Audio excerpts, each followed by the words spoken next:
অধ্যক্ষা মহোদয়া, উপস্থিত উপাধ্যক্ষ ডাঙৰীয়া, শ্ৰদ্ধাৰ বিদ্যালয়ৰ শিক্ষক শিক্ষয়িত্ৰীসকল আৰু নতুনকৈ আজি এই বিদ্যালয়ত উপস্থিত হৈ ভৱিষ্যত জীৱন গঢ়াৰ লক্ষ্যৰে ছাত্ৰ ছাত্ৰীসকলৰ জীৱন গঢ়াৰ লক্ষ্যৰে ইয়াত সমবেত হোৱা আমাৰ সহকৰ্মী নতুন শিক্ষক শিক্ষয়িত্ৰীসকল আৰু অভিভাৱকসকল, লগতে মৰমৰ ছাত্ৰ ছাত্ৰীসকল, সৰ্বপ্ৰথমে মই সকলোকে আন্তৰিক শ্ৰদ্ধা আৰু ছাত্ৰ ছাত্ৰীসকলক শুভেচ্ছা জ্ঞাপন কৰিছোঁ।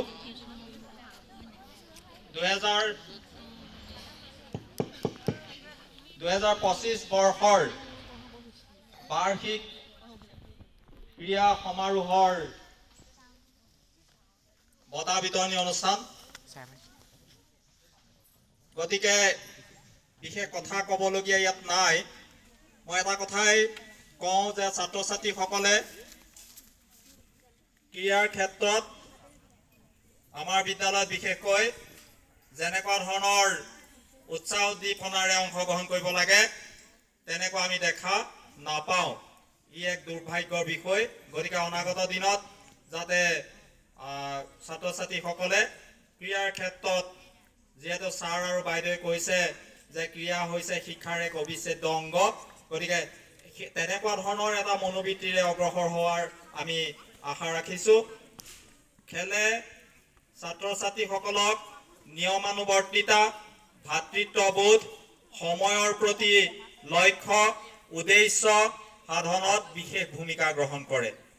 কিছুমান বিশেষ কথা শিকায়, কেনেকৈ থাকিব লাগে, কাৰ লগত কেনেকৈ কথা পাতিব লাগে, জ্যেষ্ঠজনক কেনেকুৱা ধৰণৰ ব্যৱহাৰ কৰিব লাগে, লগৰ সমনীয়াৰ লগত নেতৃত্ব বহন কৰিব পৰা গুণ কেনেদৰে পোৱা যায়, এই সকলোবিলাক দিশ ক্ৰীড়াৰ পৰা লাভ কৰিব পৰা যায়।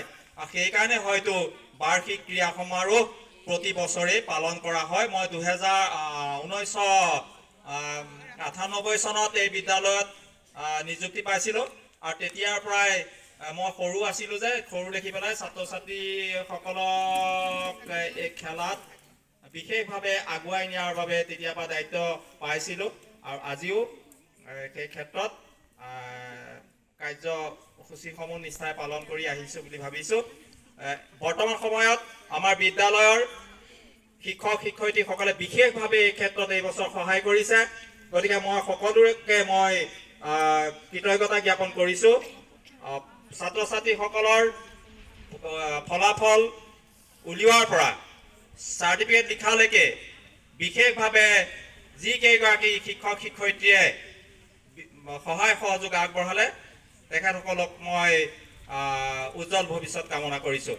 আৰু নতুন শিক্ষক শিক্ষয়িত্ৰীসকলৰ উজ্জ্বল ভৱিষ্যত কামনা কৰি ছাত্ৰ ছাত্ৰীসকলৰ সুভৱিষ্যতৰ আশাৰেই মই আজিৰ এই অনুষ্ঠানৰ যি কাৰ্যসূচী সেই কাৰ্যসূচী সম্পাদনৰ বাবে মই আগবাঢ়িবলৈ বিচাৰিছোঁ।